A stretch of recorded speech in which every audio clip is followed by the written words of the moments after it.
Assalamualaikum warahmatullahi wabarakatuh. Selamat datang di mata kuliah Jaringan Komputer bersama saya dosen pengampu Anda semua, Irfani Zuhrufilah. Ini adalah pertemuan kita yang ke-11 ya.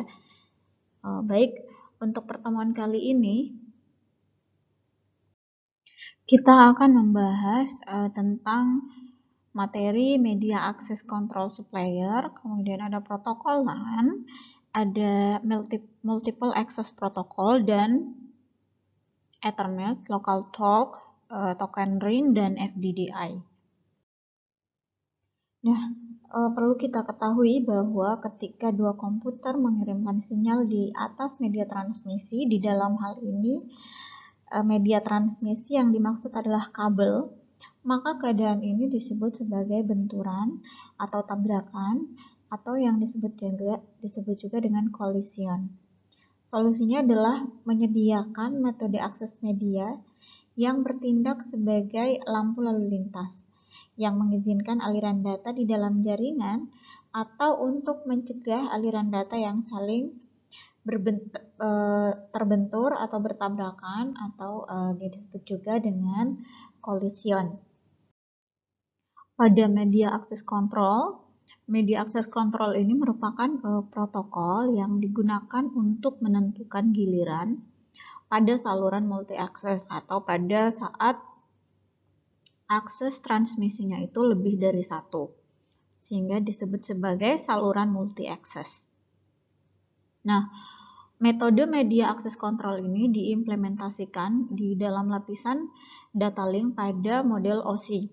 OSI ini memiliki 7 lapisan ya, dan 7 layer, dan media access control ini berada di dalam lapisan atau layer data link.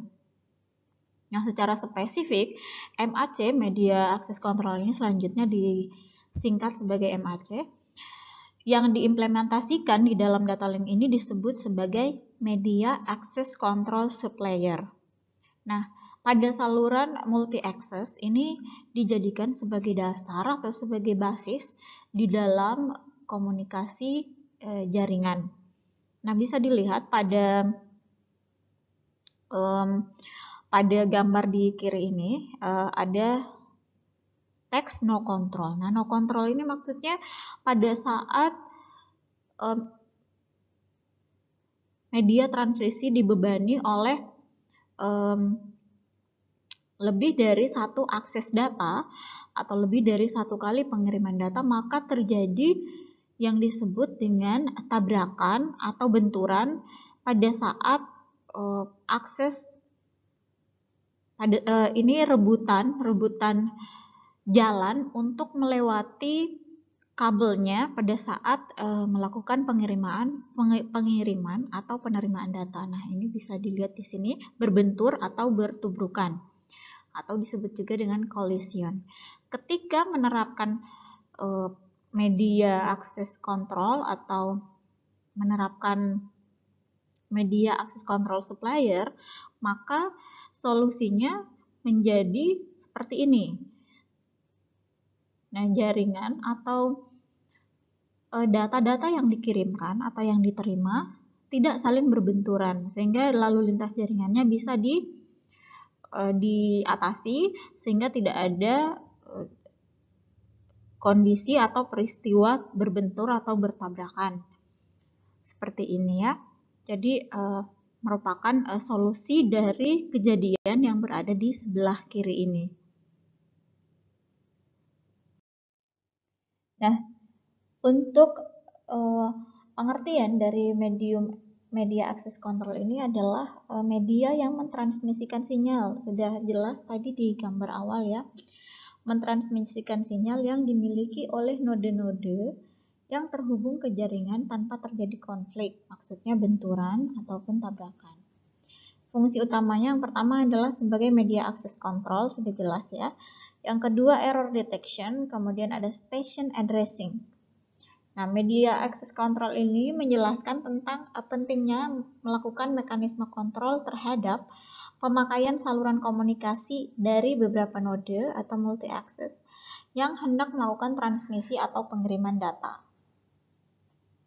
Kontrol agar tidak terjadi benturan atau kolision di antara data-data yang dikirimkan oleh beberapa node yang hendak melakukan transmisi. Sudah jelas ya. Nah, selanjutnya multiple access protocol. Untuk multiple access protocol ini digunakan untuk mengontrol giliran penggunaan link oleh user, sehingga tidak ada user yang tersisih atau tidak bisa mendapatkan giliran di dalam menggunakan media transmisi atau memonopoli penggunaannya. Nah, macam-macam dari media akses protokol ini ada disebut protokol Aloha, ada protokol wireless LAN, ada protokol limited contention protocol, dan lain-lain.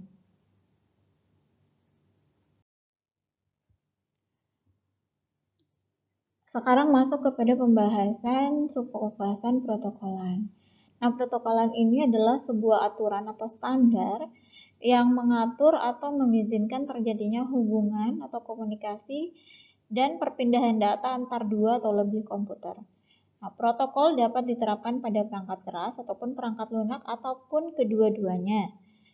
Nah, pada tingkat yang terendah, protokol ini mendefinisikan koneksi dari perangkat keras. Pada protokolan sendiri ini terdapat 4 macam protokol, ada Ethernet, ada token ring, ada local talk, ada FDDI. Penjelasannya bisa dilihat pada slide ini. Nah, Ethernet ini merupakan implementasi dari metode GSMA-CD.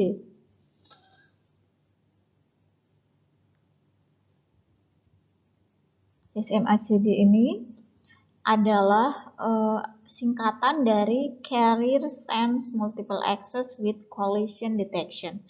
Ini dikembangkan tahun 1960 di dalam proyek Wireless Aloha di Hawaii menggunakan media transmisi kabel koaksial.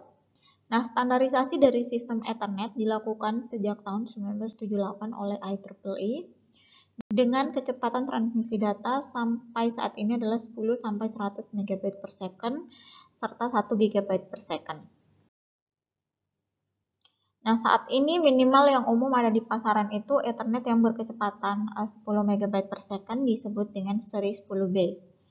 Nah, macam-macam jenisnya itu ada 10 base, diantaranya adalah 10 base 5, 10 base 2, 10 base T, dan 10 base F. Ini adalah berdasarkan vendornya ada bermacam-macam Ethernet yang ada di pasaran. Ada Ethernet yang basic seperti ini, ada fast Ethernet, Ethernet yang dasar seperti ini, kemudian fast Ethernet, kecepatannya sampai kepada 100 MB per second. Kemudian ada gigabit Ethernet atau berkecepatan 1000 megabit per second, dan ini adalah vendor-vendor Ethernet yang ada di pasaran. Lalu kemudian ini gambar dari model-model atau macam-macam Ethernet. Nah, untuk Ethernet 10 base 5 bisa dilihat menggunakan kabel T koaksial yang berdiameter 1 cm atau 10 mm sebagai media penghubung yang berbentuk linear bus. Lalu kemudian ada pada kedua ujung kabelnya diberi terminator sehingga mempunyai impedansi sebesar 50 ohm. Ini akan digambarkan ya bagaimana posisinya di slide selanjutnya, dan ini bisa dilihat, bisa dibaca untuk penjelasan mengenai Ethernet 10 base 5. Nah, ini adalah part atau bagian-bagian dari Ethernet 10 base 5. Di sini ada MAUX TICnet TR, kemudian ada kabel T koaksial, ada AOI kabelnya, ada 10 base 5 terminator, kemudian ada TIC BNC connector, ada TICnet multiplexer. Nah, ini adalah jaringan bentuk topologi dari Ethernet 10 base 5.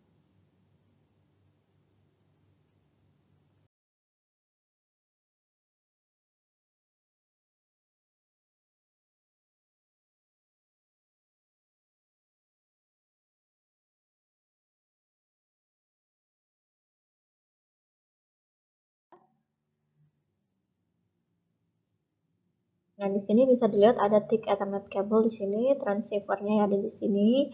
Ini adalah AUX kabelnya. Ini ke sini. Lalu ini adalah multiplexernya yang berada yang ada di slide sebelumnya ya, bentuk multiplexer seperti apa, AUX kabelnya seperti apa, transceivernya bagaimana, thick Ethernet kabelnya itu seperti apa. Ini adalah gambaran dari topologi jaringannya. Selanjutnya kita masuk kepada local talk. Local talk ini merupakan protokol jaringan untuk mesin komputer Macintosh. Metode yang digunakan oleh local talk adalah CSMA-CA, kalau tadi CSMA-CD ya, yaitu singkatan dari Carrier Sense Multiple Access with Collision Avoidance.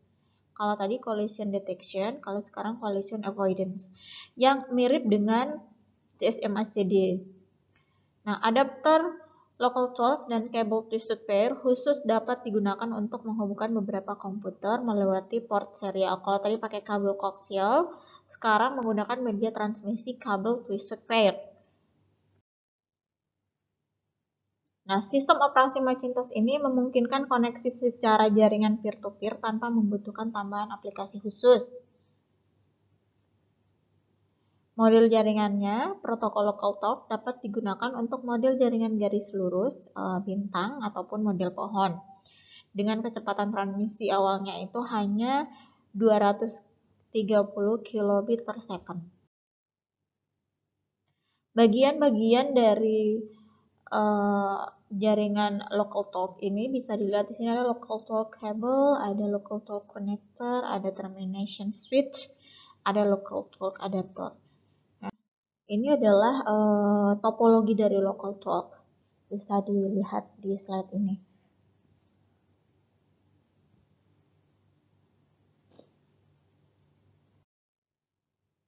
Ini adalah card. Oke, selanjutnya masuk kepada token ring. Nah, protokol token ini dikembangkan oleh IBM pada pertengahan 1980. Metode aksesnya ini melalui lewatnya sebuah token di dalam sebuah lingkaran yang seperti cincin, dan di dalam lingkaran token, komputer-komputer dihubungkan satu dengan yang lainnya seperti sebuah cincin. Sebuah sinyal token bergerak berputar di dalam sebuah lingkaran, di dalam sebuah jaringan, dan bergerak dari sebuah komputer menuju komputer berikutnya. Dan jika pada persinggahan di salah satu komputer ternyata ada data yang ingin ditransmisikan, maka token akan mengangkutnya ke tempat di mana data itu ingin ditujukan. Token ini bergerak terus untuk saling mengkoneksikan di antara masing-masing komputer. Nah, ini adalah bagian-bagian dari token ring. Ada token ring cable, ada token ring DB9 connector, ada token ring switch, ada TRMAU connector. Nah, ini adalah topologi dari token ring. Ini mirip dengan topologi jaringan LAN yang ring juga, bentuknya berbentuk cincin seperti ini ya. Ini adalah kartu token ring. Baik, selanjutnya masuk kepada FDDI. FDDI ini merupakan singkatan dari Fiber Distributed Data Interface, yang merupakan protokol jaringan yang antara dua atau lebih jaringan, bahkan pada jarak yang jauh. Nah, FDDI ini metode akses yang digunakan adalah model token dan menggunakan dua buah topologi ring secara fisik. Bisa dilihat ini adalah bentuk gambar card FDDI. Ini keuntungan dari FDDI adalah kecepatannya menggunakan fiber optic cable pada kecepatan 100 megabit per second. Dan di dalam proses transmisi biasanya menggunakan satu ring saja, namun kalau ada masalah yang ditemukan maka otomatis menggunakan ring yang kedua. Nah, ini adalah bagian-bagian dari protokol FDDI. Ini adalah bagian-bagian yang digunakan pada saat merangkai jaringan dengan menggunakan protokol FDDI. Nah, di sini ada FDDI hub-nya. Ada FDDI hub seperti ini, hub-nya. Kemudian di sini ada switch-nya, dual switch. Kemudian ada kabel FDDI-nya, dan kemudian ada bentuk konektor FDDI. Nah, untuk topologi jaringannya seperti apa, kita lihat di slide ini. Nah, ini bisa dilihat ya, topologinya itu berbentuk seperti ring, topologi ring, dengan menggunakan protokol jaringan FDDI. Baik, saya rasa pertemuan kita untuk pembahasan kali ini di pertemuan ke-11 sampai di sini. Jangan lupa mengisi presensi dan mengerjakan tugas sesuai dengan ketentuan yang sudah diberikan dengan waktu yang diberikan. Buat tugasnya sebaik mungkin, lalu kemudian jika ada yang perlu ditanyakan, yang masih kurang jelas, silahkan menghubungi saya di kontak WhatsApp.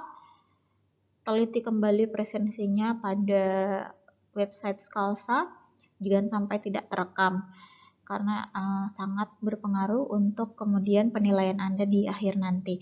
Terima kasih atas perhatiannya. Selamat mengerjakan tugas. Assalamualaikum warahmatullahi wabarakatuh.